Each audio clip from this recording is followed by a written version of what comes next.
Good morning साथीहरू, मेरो सानो भिडियोमा तपाईहरुलाई स्वागत छ। म आज चाहिँ मेरो लोकल पोथी कुखुरालाई चाहिँ पछाडी पुच्छरमा कुकुरले टोक्दिएको कारणले घरेलु उपचार गर्दैछु। यसलाई चाहिँ यहाँ हेर्नुस् है, यहाँ भचक्कै पारेर टोक्दिएछ। ल हेर्नुस्, पोथीलाई हेर्नुस्। अब यसको घरेलु उपचार गर्दैछु।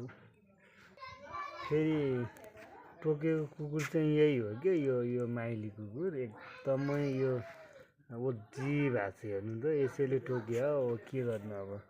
एकदम प्यारी लाग्छ यो कुकुर पनि, अब टोकिदिइहाल्यो। अब के गर्ने त अब, होइन। अब यसलाई मार्ने कुरो आएन। अब ठिकै छ, यसलाई अब के गर्नु त, होइन। यो चाहिँ बेसार हो, यो बेसार हो है। यो चाहिँ सिमीको पात हो। यसलाई निचरेर चाहिँ बेसारसँग हाल्ने, अनि यो प्योर तोरीको तेल भइहाल्यो, होइन। म यसलाई तयार गर्दैछु।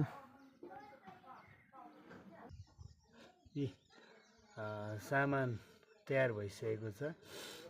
बेसार, अनि शुद्ध तोरीको तेल, अनि त्यसपछि सिमीको पात निचरेर यो घोलेर तयार पारिसक्यो औषधि। अब यो म चाहिँ यो कुखुराको यो घाउमा अब दल्दैछु।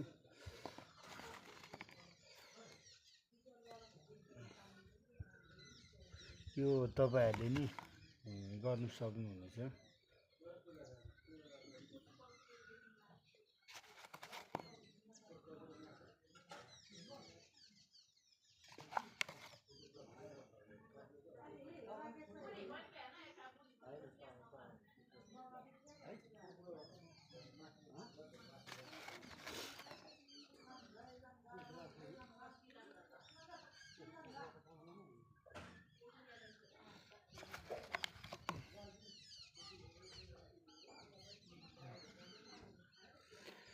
हुन्छ गाइज, भिडियो हेरेर लाइक सब्सक्राइब गरिदिनु होला।